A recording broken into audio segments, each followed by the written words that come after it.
Thank you all for coming. Very important day for all of us at YPNC, friends and family of our interns. My name is Tim Sullivan. I'm the Senior Director of Climate Resilience for the Yampa Valley Sustainability Council.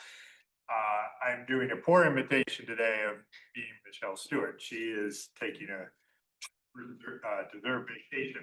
I know she's heartbroken that she couldn't be here today because this day, these presentations always mean a lot to her.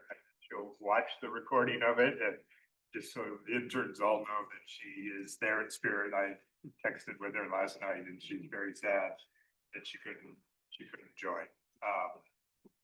So for those that haven't been at one of our intern presentations before, this is a culmination of a few months of work by our interns, and this is an extra special day because we also have presentations from two of our partner interns that have been working with our partner organizations and doing work here. Those partners being the Center for Western Weather and Water Extreme, CW3E, and Colorado Mountain College and Riley, working as that intern. And then very special, first time we've done this, sort of shared, but mostly led by the Routt County Wildfire Mitigation Council, Hadley Lavados, being able to present as well. So it's great that we're getting this cross-organizational engagement from our young and rising leaders in Routt County on critical issues that we all face. And I know you'll all find inspiration in the work they've done and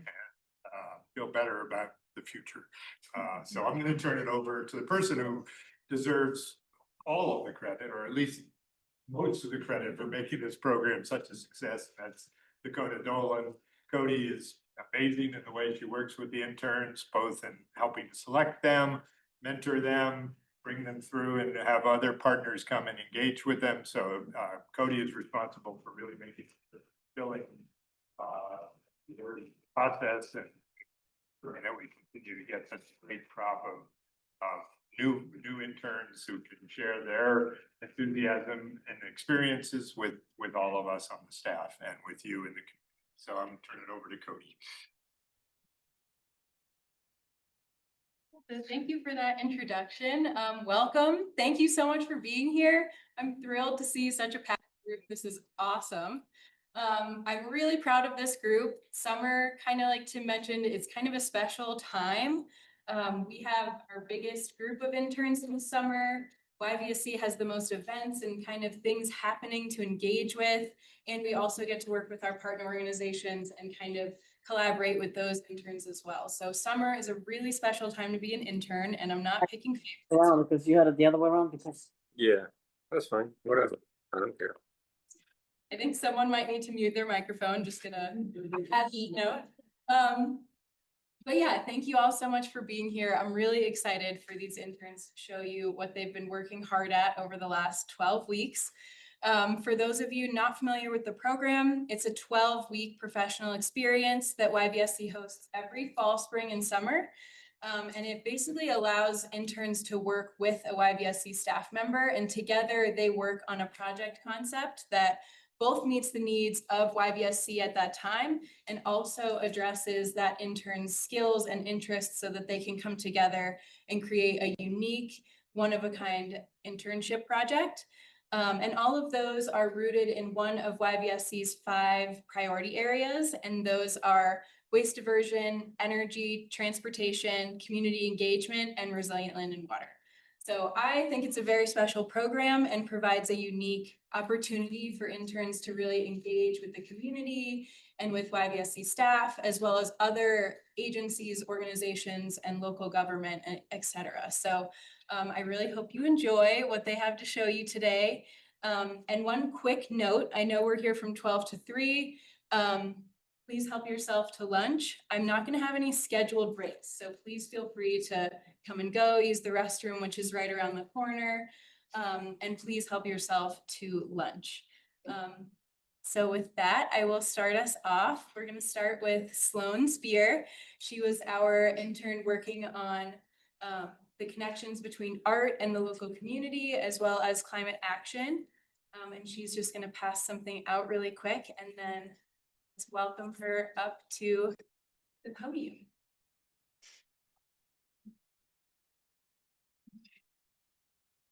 Yay, Sloan!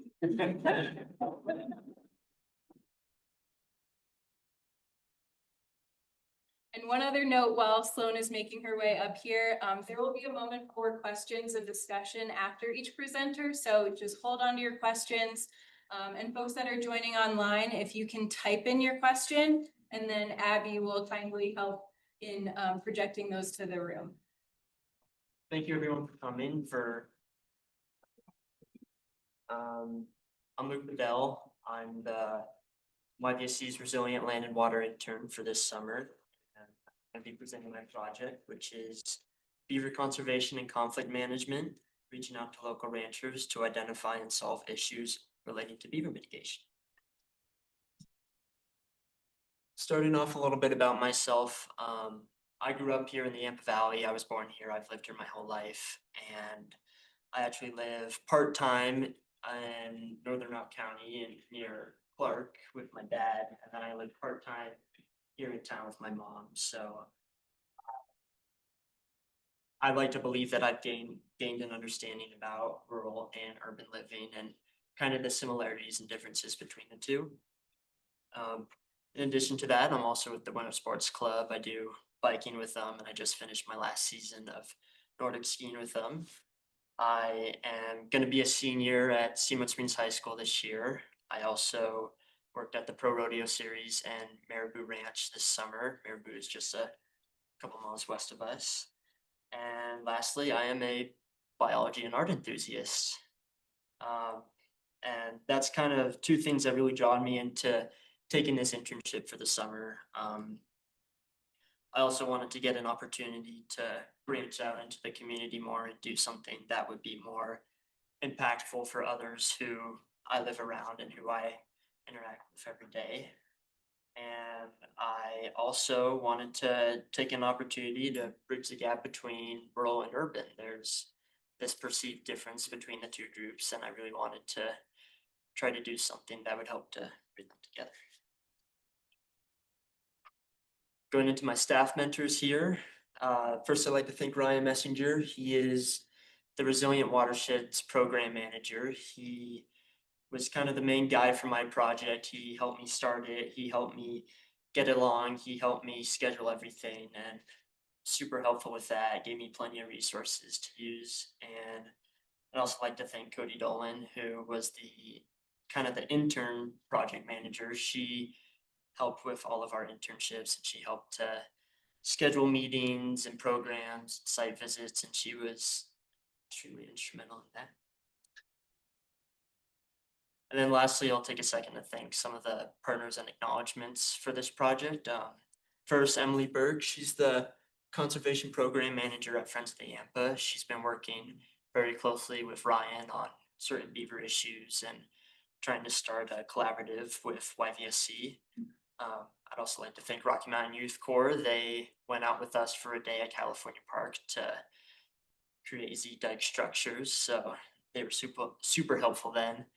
And I'd also thank the Yampa Valley Beaver Working Group. They're a very recently made collaborative, which I will talk about a little bit in a second.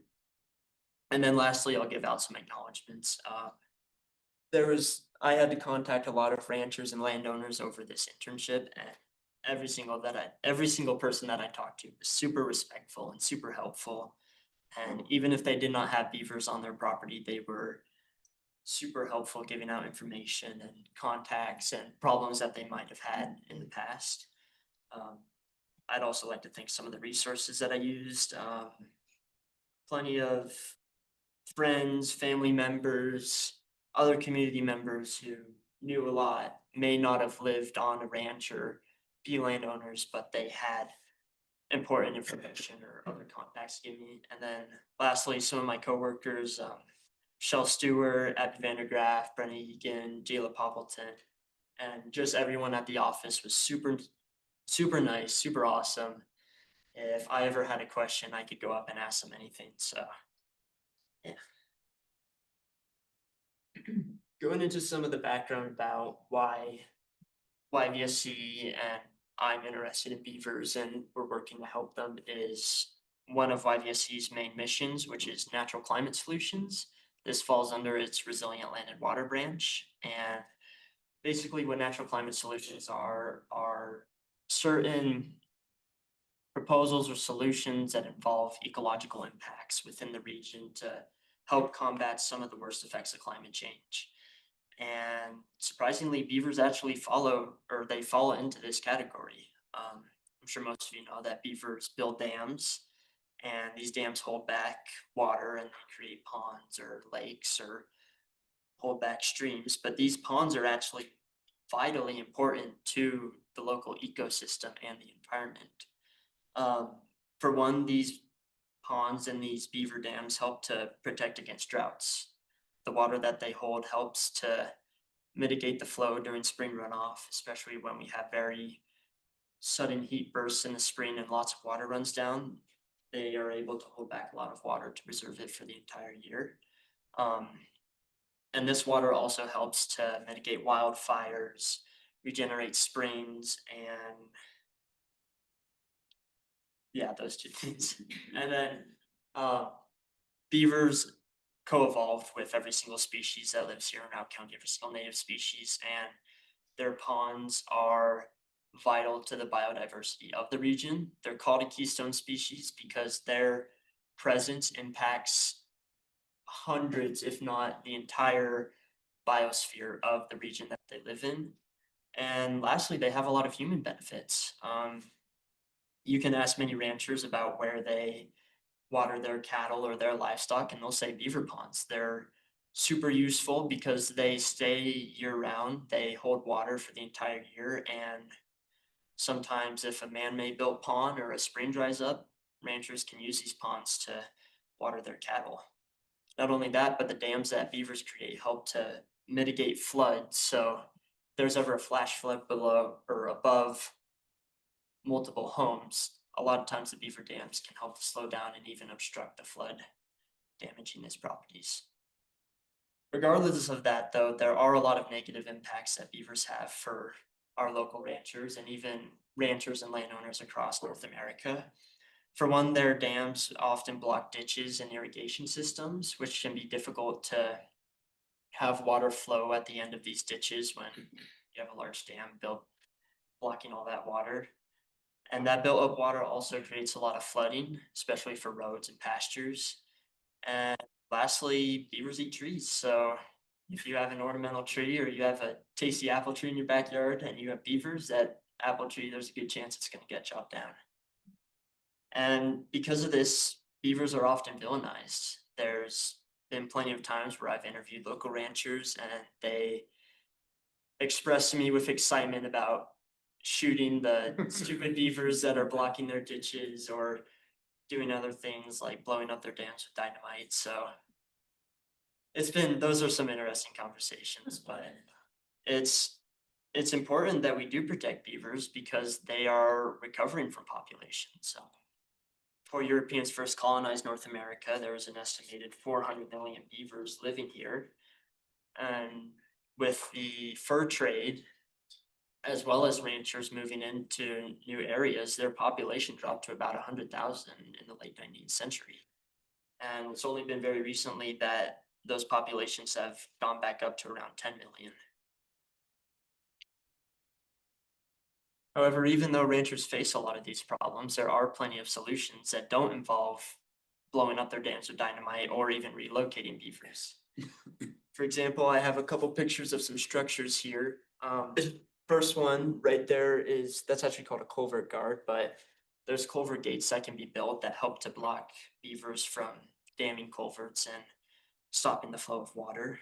There's also pond levelers, such as this one that I took this picture at the Glass Deafin Ranch, but this shows a pond leveler in the middle of a dam that helps to mitigate the flow of water. There's also tree fencing that can be built around trees to stop beavers from eating those and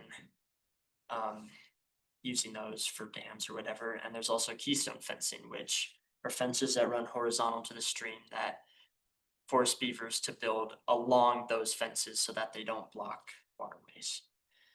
And it's really important that we foster this coexistence and this cooperation with beavers and landowners because their populations are not only rebounding, but they also have such a strong ecological impact that it's vital that we have them so that we can mitigate some of the worst effects of climate change.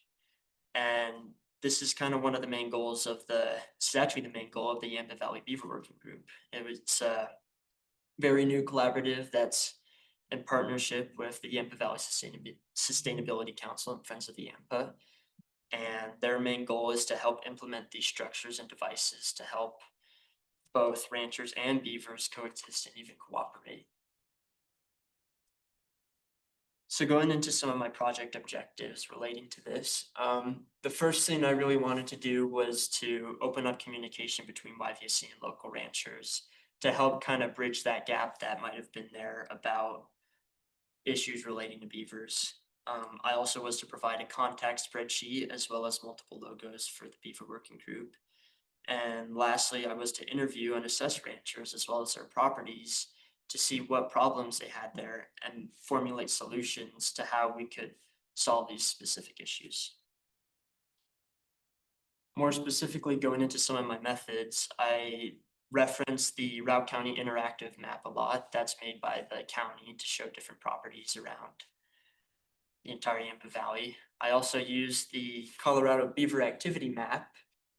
You can see it right there in the bottom right corner. It was a map created by the Colorado Natural Heritage Program, and it shows the likelihood of different beavers inhabiting different streamways, and as well as those yellow and orange dots which show dams from previous years.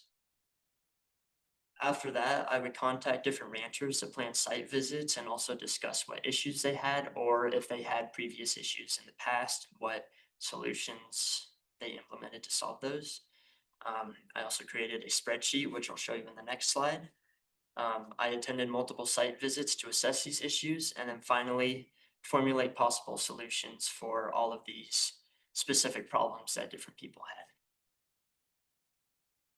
So first, going into kind of the main project I worked on this summer. I don't know why it's kind of gotten covered up a little bit here, but I worked on a very large spreadsheet to catalog all of the different people that I contacted and all of the different problems they were facing.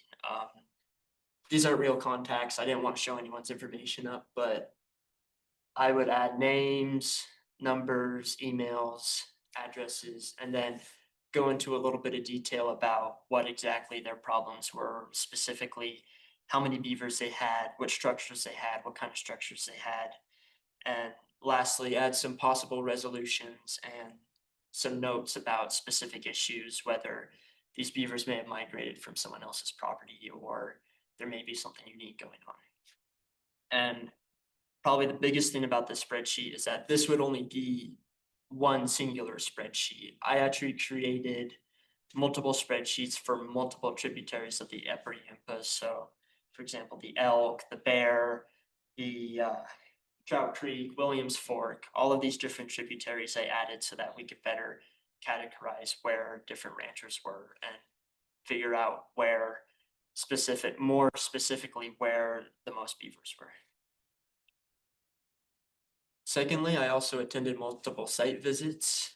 This picture here is our whole organization going to the Glass Defen Ranch owned by Steve Williams. A couple slides earlier, the pond leveler, that's where his property was at. We visited there to visit that specific device and to interview him about what specific beaver problems he had had in the past and how he was able to solve those problems. I also personally visited the Fetcher rancher, Jay Fetcher. He has a lot of beavers on, or the neighboring property has a lot of beavers there that utilize those ponds to irrigate their cattle. And he described to me some of the previous problems they had had on their ditch, but that was only an educational visit. In addition to that, I was also able to visit Marabou Ranch and the Uzoa Bible Church with Ryan and also with Emily for one of those. We went there and we interviewed the landowners and the workers there to discuss what current problems they had had with beavers and what specific solutions we would implement to solve those. Lastly, as a little side project, I just made 3 simple logos for the Yampa Valley Beaver Working Group.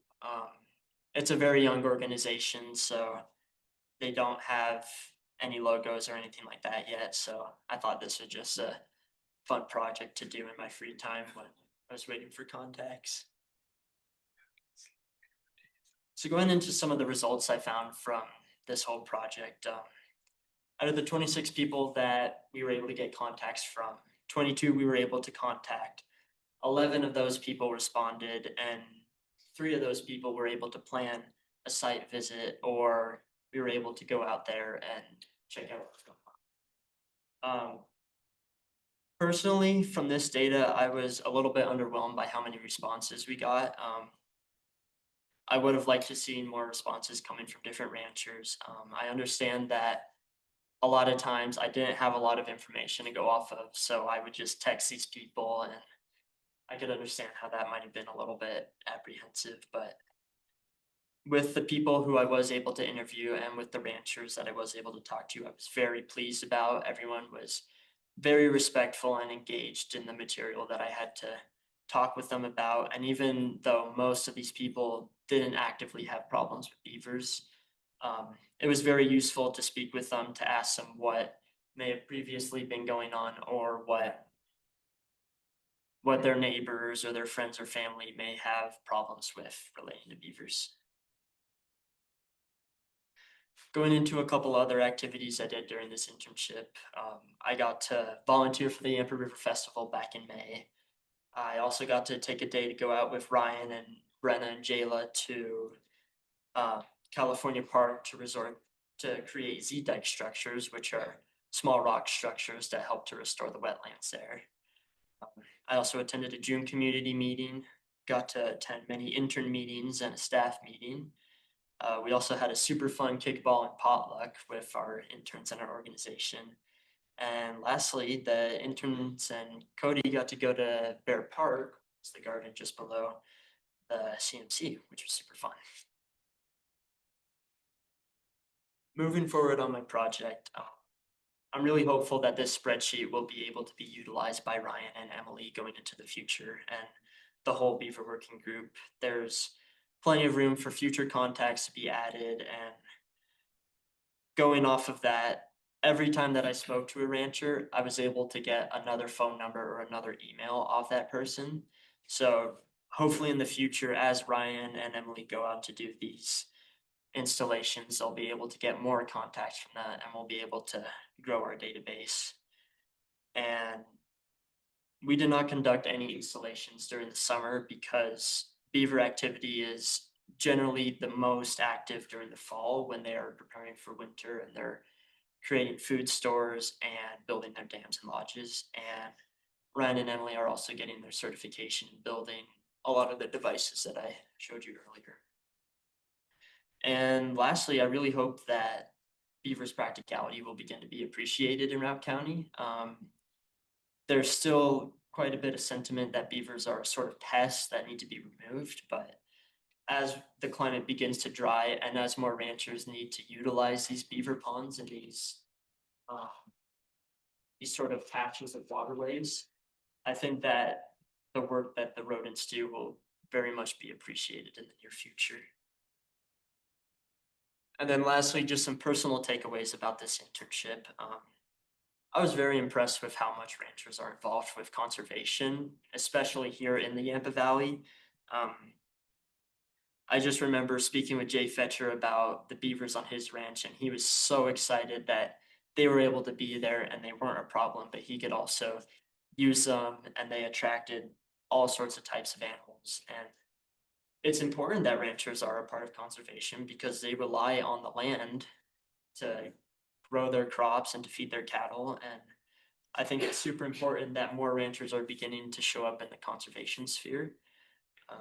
I also found that clear communication and education is probably the most important thing for bridging the gap between rural and urban.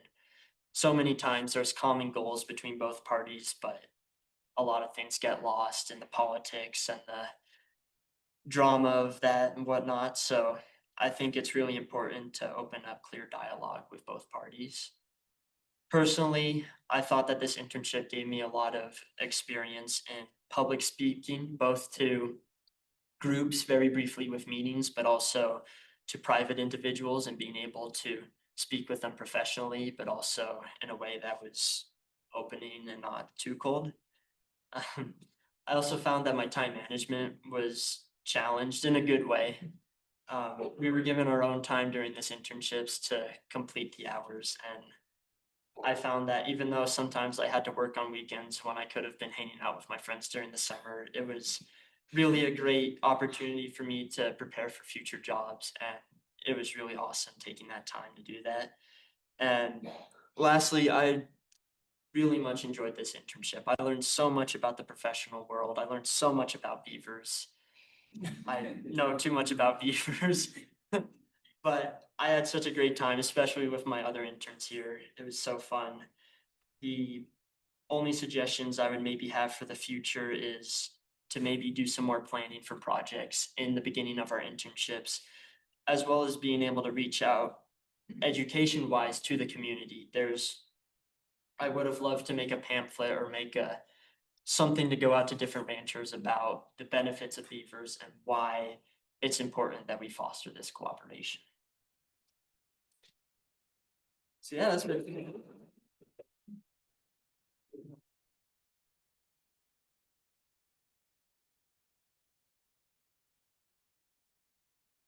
Great job, Luke.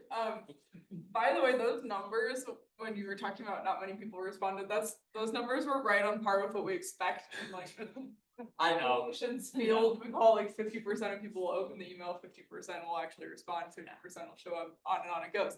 But that leads me to my question for you, which is for the people who did respond and show up, did you get any information or inclinations from them on what drove them to actually respond and be active and engage with you? Sometimes it was just because I had known them personally, like Jay, Marabou, like my uncle manages at Marabou, so I knew a lot of these people already, but I think I got a good sense that a lot of these people wanted to be engaged in a part with the community, and they didn't want to just block some intern who was talking to them. They took the time to interact with me.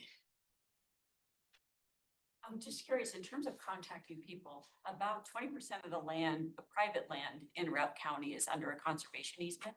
So I'm wondering if you worked with any of the land trust, or you think that might be an avenue for communicating with ranchers to meet with them. So I didn't personally work with anyone. Are you referring to the Colorado Cattlemen's Land Trust? Right, that's one land trust. Also the Nature Conservancy, Rocky Mountain Yes. Health Foundation, Colorado Open Lands.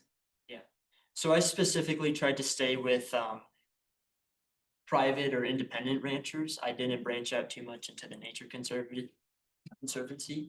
I know we do have a board member of the Colorado Cattlemen's Agricultural Land Trust on the Beaver Working Group. His name's Patrick Stinko, so we do have some connections already with some of the conservation easements. Nice work, Luke. Thank you. I'm wondering, what transferable skills did you develop in this unusual project that you think has served you well to wrap up your high school time and beyond? And then part two is, where is beyond maybe taking you, where you're leading it out? Yeah. Yeah, well, I thought I was very surprised how much I was, in a good way, pushed out of my comfort zone for this internship.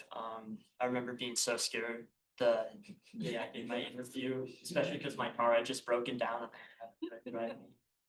But it was, I think, my speaking, being able to speak in front of crowds as well as speaking to individuals, I thought that I improved on the most this summer.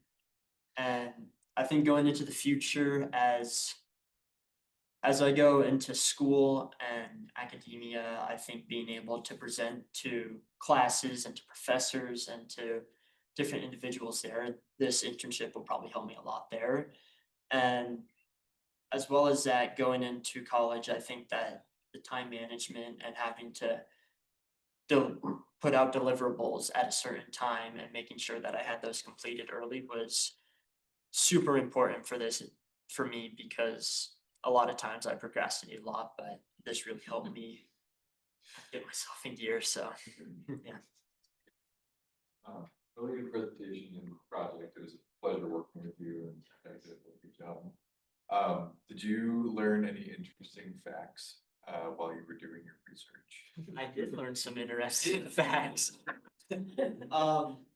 One interesting thing is beavers have a special gland called the castor gland, which is it's by their butt, but this gland was very interesting because during the Victorian era when beaver trapping was super common in North America, they used this gland a lot for vanilla scent and for vanilla flavor because the scent that it produced was very reminiscent of it, and so it was used everywhere from perfume to medicine to candles to ice cream. So that was an interesting fact. And it's also an interesting gland because I believe it's the only way that you're able to accurately sex a beaver.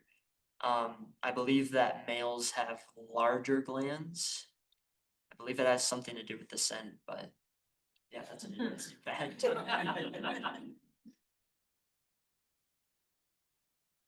Luke, great job.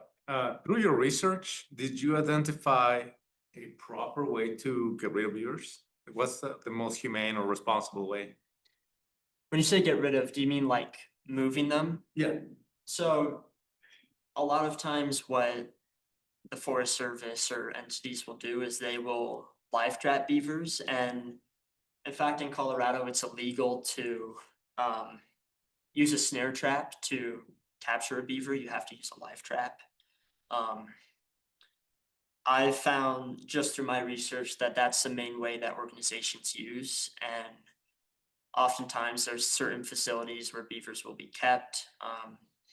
There has to be some thought into it because beavers do carry Giardia and whirling disease, and so it's important that conservation managers don't introduce those diseases into new populations. I don't have a question, but a comment. I think it's kind of amazing how you found your how you found this position, because it kind of takes what we need in Routt County the most, like Routt County kid and a urban perspective, and we really need that. And this, I think, you being a young person and having both of that is invaluable, and I think extremely marketable also within the next couple years. Being a bike rider, being a lover of biology, all those things, and knowing, and half the battle is knowing those people in the ranching community and having those connections. So I say, keep on it with the Ag Alliance and Patrick Stanko, and I feel like another internship would be really good right there. So yeah, a really good connection. Keep on it with that. Awesome job.